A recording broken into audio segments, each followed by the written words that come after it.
Yo sí le rescato a nuestra generación, Marisa, que nosotros, a ver, yo creo que yo sé más de cómo se sienten mis hijos hoy día, de cómo mis papás supieron de mí. Creo que esa no es la tendencia común. Si nosotros le preguntamos a la gente en la calle si sabe 4 amigos que sus hijos tienen contactos en Facebook, yo dudo que lo sepan, ¿me entiendes? Pero probablemente hay una sensación de que nosotros conocemos más a nuestros hijos de lo que nuestros padres nos conocieron. Y yo creo que desde algún lugar puede ser cierto, pero desde otro creo que es un enorme engaño, porque yo creo que desde la estructura familiar en la que nosotros también nos educamos, el conocimiento que nuestros padres tenían era mucho más silencioso de nosotros, pero era mucho más absoluto. O sea, a mí mi papá me decía, a ti te pasa tal cosa, y era poco probable que se equivocara, aun cuando yo probablemente ni conversaba con mi papá. Pero había una certeza en el afiatamiento del vínculo que hoy día es un poquito más light, un poquito más de saber si está contento, si no está contento, si le compré ropa, no le compré ropa, si los amigos llegaron a la casa o no llegaron a la casa, pero no hay un conocimiento muy profundo, real, de que tú sepas lo que les está pasando, porque además ellos, con esta cosa tecnológica... Les cuesta mucho también comunicar a los, ¿no? No como saben hablar. Sí, es como muy monosílabos, sí, bien, todo. Exactamente. Yo siempre digo que las emociones hoy día las expresan los emoticones, no nuestros hijos. O sea, es terrible esa imagen. Porque es el emoticón el que se ríe, el emoticón el que llora, el emoticón el que está asustado, y los niños están neutros en la máquina. Yo siempre cuento la historia de un adolescente que cuando la veo escribir en un chat y ella coloca ja, ja, ja, ja, y yo la miro y ella estaba seria, nunca se rió. Entonces yo me acuerdo haberle preguntado, ¿y en qué parte de tu cerebro tú te reíste, digamos? Que yo no me alcancé a dar cuenta. ¿Expresó una sonrisa? No, la cara nunca la expresó, digamos. Entonces, esa disociación los adolescentes hoy día la tienen. Yo hoy día le escucho la voz a una compañera de primaria en el sur de Chile y me dice hola y yo sé cómo está. No necesito más información porque uno aprendió a conversar. Ahora, yo no estoy diciendo con esto, y no quiero que quede la sensación de que todo tiempo pasado fue mejor y que hoy día es un espanto. Yo creo que hoy día tenemos oportunidades maravillosas con la tecnología. Yo creo que el mandar un mail, el tener Skype, el poder chatear, el poder estar permanentemente, aparentemente en contacto con nuestros hijos, es una oportunidad. El tema es cómo eso se refuerza o se agrega a lo mejor que tuvo nuestra educación, que es lo que yo siento que esta generación hizo mal, que es como borrar o eliminar todas las pautas educativas que nosotros recibimos porque las encontramos muy estrictas, porque las encontramos muy jodidas, porque nos hicieron pasar malos ratos, sin entender que en ese mal rato había un aprendizaje, había un desarrollo de la voluntad. Yo siempre coloco el ejemplo de que cuando uno almorzaba y uno iba a la playa, y uno almorzaba en la playa, había que esperar 2 horas para meterse al mar. Sí, si no se te hacía un nudo en la panza. Exactamente, te daba un calambre, una cosa espantosa, era fatídico, o sea, tú te ibas a morir. Sí, te morías. Y yo me acuerdo de estar, pero cagada literalmente de calor, y ir a preguntarle a mi papá con agonía, ¿cuánto falta? Y mi papá me decía, 10 minutos. Y yo le decía, pero si 10 minutos no me va a pasar nada, comí lechuga, o sea, te juro que no me acalambro. Y él con un temple me decía, 10 minutos. Y no, y los 10 minutos eran 10 minutos, no eran 9 minutos y medio, ni 9 minutos 50, eran 10 minutos. Y eso, si bien el tema del mar podía no tener ni una importancia, porque a la larga médicamente estaba probado que no tenía nada que ver, era una educación en voluntad, jodía. Sí. O cuando tú preguntabas en la mesa y decías, ¿me puedo levantar? Y te decían, no. Hasta que todo el mundo termine, te quedas en la mesa. Exactamente, y si uno quería ir al baño, tenía que pedir permiso para ir al baño, donde no se contestaban los celulares. A lo mejor, como norma estricta, esa norma puede ser un poco rígida, pero a la larga, todas esas sumas de cosas nos hicieron un temple frente a la tolerancia, frente al dolor o frente a las cosas difíciles que esta generación no tiene. No tienen. Yo cuando llamo a esta generación merengue, porque se derriten a la primera chorrito de agua que tú le lanzas, es porque objetivamente tienen pocas habilidades para enfrentar problemas reales. Y cuando les tocan problemas reales en la vida, se sobrepasan. Por eso es que yo siento que hay tanta depresión juvenil, porque no tienen las habilidades para enfrentar. Porque un chico que aprendió a entretenerse a los 5 años con un cumpleaños que se lo hacen, porque él no lo hace, porque tampoco se pueden aburrir, que es otro de los miedos que los padres de hoy día eso te iba a preguntar, tienen. ¿no? Como permanentemente no la necesidad de generarles entretención, cosas, sí. Y siempre como efervescencia, o sea, y esta cosa que no se pueden aburrir cuando el aburrimiento es la madre de la creatividad, y yo las mejores cosas de mi vida las inventé desde lo aburrida, digamos. Yo siento que ese chiquitito se entretuvo chiquitito a los 5 años con el cumpleaños que se lo hacían. Después, entre los 7 y los 9, con la tele y el computador. Después, a los 12, con más tecnología. Ya a los 18 se entretiene con el alcohol. O sea, permanentemente está buscando algo. Y afuera. Afuera, sí. Como que la habilidad interna no está generada. No hay nada que le eduque de una u otra manera. Siempre parte desde un proceso que viene estimulado desde lo externo, no desde lo interno. Y eso lo hemos ido educando nosotros. Piensa que en Argentina y en Chile existe una ley de la República que dice que no se le puede dar alcohol a menores de 18 años. Y no se cumple en ningún lado. Y no se cumple desde la familia, que es lo No. más grave. ¿Cómo un padre enseña algo que es ilegal? A propósito. Entonces, cuando tú le dices esto a los padres modernos, te dicen, pero Pilar, ¿y yo cómo le prohíbo? Es que ese es el tema. Hay una cuestión como de debilidad que demostramos los padres frente a todo lo que viene de afuera, digamos. Y yo no puedo decirle que no si todos lo hacen. Y no puede no tener el celular X si todo el mundo lo tiene. Y no puede, ¿no? Como que todo el tiempo estamos mostrando, y eso me parece que nuestros padres no tenían. Con esta cosa, era así. No importaba si el vecino pudiera meterse 10 minutos antes en el mar. Él decía que no, y era no. Exactamente. Entonces, ahí me parece que los chicos no se entran. Social, Sí, y ellos manejan una resistir. situación de no, digamos, acatar, entre comillas, por decirlo de alguna manera, Sí. digamos, la autoridad paterna o materna, como que son Así ellos es. los que están todo el tiempo decidiendo. El tiempo que miran tele, el tiempo que están con la computadora, el tiempo que están con el jueguito, si tienen 5 años, digamos. Es como muy, así están, absolutamente conectados entre ellos, y no pueden tener una conversación de lo que les pasa, o por ahí de charlar con un padre, con un primo, con un abuelo, ¿no? Y les cuesta generar diálogo. Si uno los expone a situaciones familiares, les cuesta generar diálogo. Generalmente contestan, ¿no? son como ellos, reactivos. Sí, porque si son más o menos educados, entre comillas, ellos contestan y sonríen a la abuela o al abuelo, y están como... Pero no son chicos que por ahí van a proponer una conversación o compartir algo que se les ocurre. O discutir un punto de vista frente a una posición política, por ejemplo, que además no saben nada. No. Es alarmante. Es alarmante. Uno les pregunta, por ahí saben más de un personaje de televisión, pero que tú les puedas preguntar o sea, si yo a mis hijos les pregunto hoy día por los nombres de los ministros de mi país, y mis hijos estudiaron en colegio particular, y se supone que debieran saber, y debieran una educación buena, no tienen idea. No saben. Sí, por ahí saben los nombres, tampoco tienen como un interés, ¿no? Como por esta cuestión de involucrarse, porque están como tan aislados con sus... Bueno, y todo esto suena bastante como pesimista en un punto. ¿Qué es lo que podemos hacer o que deberíamos hacer o qué es lo rescatable? Porque la realidad es que estos chicos van a ser adultos.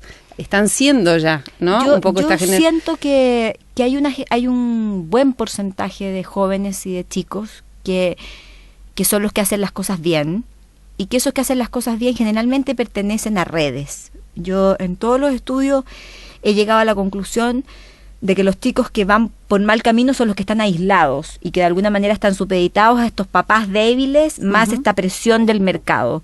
Los que pertenecen a redes, que son los que pertenecen a pastoral, o a un grupo deportivo, o a un movimiento de arte, o tocan flauta, o qué sé yo, pertenecen a scout, o lo que sea, que de alguna manera le haga formar una red con otros, son los que yo siento que el día de mañana van a ser los líderes de opinión en los países, sobre todo en el mundo hispano, porque son los que desarrollan las habilidades sociales, son los que tienen que conversar, son los que se exponen a situaciones reales de la vida, ya sea con la pobreza, en el caso de los que ayudan a la pobreza, o con la naturaleza, los de scout, o con el deporte, pero que de alguna manera tienen un anclaje con la vida real. Yo siento que esos son los que van a salvar este tema, y que probablemente y sin lugar a dudas todos esos chicos tienen padres que estimularon y que adecuaron y que pusieron los límites y que dijeron que no. Ahora, a mí como mensaje positivo, a mí me gustaría decir que se puede.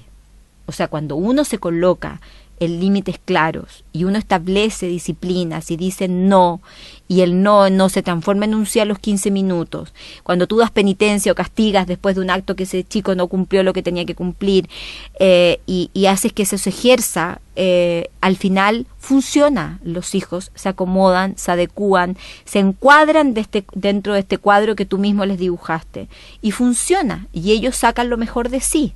Entonces yo creo que lo que aquí hay que hacer es como desarrollar la voluntad de papás, recuperar la certeza de decir, hay algo en la panza de uno que a uno le dice, sí, absolutamente, que tú lo estás haciendo bien y no lo estás haciendo bien. O sea, cuando yo sé que estoy comprando algo que no tendría que comprar, yo lo sé como mamá. El tema es que parece ser que no me puedo resistir, y ahí es donde yo siento que hay que aplicar este mediano segundo de conciencia y de reflexión. Y de fuerza de voluntad. Exactamente. De decir no. No lo voy a hacer. Si considero que no tiene que ir a tal lugar. Sí, y me banco que mi hija me diga que me odia y que soy desagradable. Y que soy la peor mamá del mundo. Y que soy la peor mamá del mundo. Exactamente. Y que objetivamente, porque así probablemente se lo tengo que haber dicho yo a mi papá muchas veces, pero cuando uno tiene 30 años ya empieza a agradecer eso. Entonces creo que gran parte de todo este fenómeno se debe a una visión muy cortoplacista de la vida, y que tiene que ver con que yo quiero que mis hijos me quieran hoy. Y yo tengo una misión que es más largoplacista con mis hijos, y que tiene que ver con un traspaso y transferencia de la educación hacia afuera, hacia largo plazo. Y tener en claro esto que decís, que quiero que me quieran hoy, que no tiene que ver con la falta de amor, ¿no? Porque nosotros como que enseguida equiparamos y decimos, uy, si yo soy una madre que pone límites y que mi hijo no está de acuerdo y que patalea, entonces va a pensar que no lo quiero, y como que tenemos mucha inseguridad y mucho miedo a que no nos quieran, ¿no? Que mi mamá se bancó mucho mejor eres insoportable de lo que me lo banco yo. Sí. O sea, yo me puedo cortar las venas cuando mis hijas me dicen... El otro día, de hecho, mi hija me decía que no estaba siendo buena mamá en el cómo la estaba ayudando para un tema, una prueba de selección universitaria que hay en Chile. Porque según ella, yo no le daba importancia. Yo le decía, sí, efectivamente yo no le doy importancia, porque a mí la vida tiene otra cosa. No me gusta lo que se genera con esta historia. Pero cuando me dijo eso, yo me quería suicidar. O sea, no como yo. Claro, exactamente. ¿Cómo lo estoy haciendo mal? A ver, explícame, ¿de dónde tú me estás diciendo eso? Y claro, y hay un tema de egos y de poca humildad, decir, sí, claro, yo en realidad lo estoy haciendo mal, sí, claro, pero es mi forma. Créeme que cuando tengas 10 años más vas a entender por qué yo actúe de esta forma. Pero ahí uno tiene que tener esa visión como proyectada de mamá de aquí a 10 años más, digamos. Hay como que tomar una distancia, ¿no? Y tiene que ver, me vino recién cuando decías eso, con otro tema que en algún momento de otra charla va a salir, con esta cosa de querer siempre la perfección, ¿no? Y equipararnos con la madre ideal, y que ellos nos equiparen con la madre ideal. Y por ahí uno tener en claro que es la madre real, que es la madre del padre, con todos los defectos que podemos tener. Y dentro de esas imperfecciones, uno tiene que ser capaz de tolerarse y de tolerar que en esta evaluación uno no salga bien para sí. A ver, yo soy imperfecta por naturaleza, fui construida imperfectamente. Por lo tanto, nada de lo que salga de mí va a ser perfecto. O sea, es obvio. Si hay algo seguro cuando yo despierto en las mañanas es que hoy día me voy a equivocar en algo, digamos. Entonces, en esta imperfección también educo imperfectamente. Y probablemente yo corregí cosas que mis papás hicieron mal con mis hijos. No les he pegado, etcétera, ¿me entiendes? Pero probablemente, indudablemente, cometí 50 errores nuevos que tienen que ver con esta forma de innovar en la educación, que evidentemente en 10 años más mis hijos me lo van a criticar y mis nietos me van a decir, oye, abuela, ¿y tú cómo hiciste esto con mi papá o con mi mamá? Y yo tendré que agachar la cabeza y decir, claro, sí, me equivoqué. Pero sin tanto miedo. Si es que el tema es, ¿por qué tanto temor? Yo creo que es eso, es que el resultado, digan... Yo me acuerdo haber sido adolescente y pensar que mi papá era un arcaico porque no me permitía algunas cosas y que no se adaptaba a la... Y me parece que nosotros como padres, por no padecer eso, nos queremos como adaptar demasiado y dejamos, digamos, no rescatamos justamente esto de los valores y de la esencia de algunas cosas que nos y de colocar distancia, ¿no? Porque cuando uno educa, no educa desde la amistad. Yo siempre he dicho que los padres no pueden ser amigos de sus hijos y que la amistad es algo que es inherente al amor. Y si yo amo a mis hijos, yo voy a ser amiga, digamos, porque el amor trae eso, que es la confianza, el desarrollo de la complicidad, etcétera. Viene gratis. Pero por sobre ese amor y por sobre esa complicidad, yo soy mamá. Y eso no es una tarea, es una misión. La tarea se cumple hoy, tú la terminas y cumpliste, haces checklist y dices, perfecto, la hicimos. pero la misión es toda la vida. Yo no voy a dejar de ser mamá nunca hasta que mis hijos se mueran, si es que se mueren antes que yo. O me muera yo antes que ellos, digamos. Pero es una misión que se termina con el acabe de la vida de uno de los dos. Y ni siquiera, porque cuando uno se muere, uno incorpora la educación del otro aún no estando presente. Por lo tanto, si mis papás no están, yo me voy a acordar toda la vida hasta que me muera yo, de que mi mamá me decía, esto no se debe hacer, o esto se debe hacer. O sea, la educación trasciende el tema en relación a eso. Y por lo tanto, dentro de ese circuito, yo siento que la gran tarea es entender que tenemos una misión como papás, que la familia no es un estado democrático donde yo tenga que preguntar y hacer plebiscito permanentemente de todo lo que quieren comer o no comer, hacer o no hacer. Que hay gente que gobierna la casa, que son los adultos, que los adultos deciden en beneficio de los niños y deciden en beneficio de los niños en pro de una educación sana para ellos. Y desde ahí los límites, la entrega de afecto, el decir te quiero, el hacer cariño, el jugar a las guerras de almohadas, el hacer la torta, de alguna manera configura una estructura familiar que incorpora lo mejor que tuvo nuestra educación con lo bueno que tiene la de hoy, que es la cosa tecnológica y una comunicación, yo diría, más directa y más verdadera con los hijos sin tantos miedos. Sí, una cercanía. Exactamente, que es mejor que la que hubo con mis papás, evidentemente, pero que tenemos que ser capaces de integrarlo en pro de una educación mejor que tenga que ver con tratar de generar la gran tarea que nosotros tenemos y para los cuales nos dieron los hijos que nos dieron, que es hacer de ellos las mejores personas que pueden llegar a ser.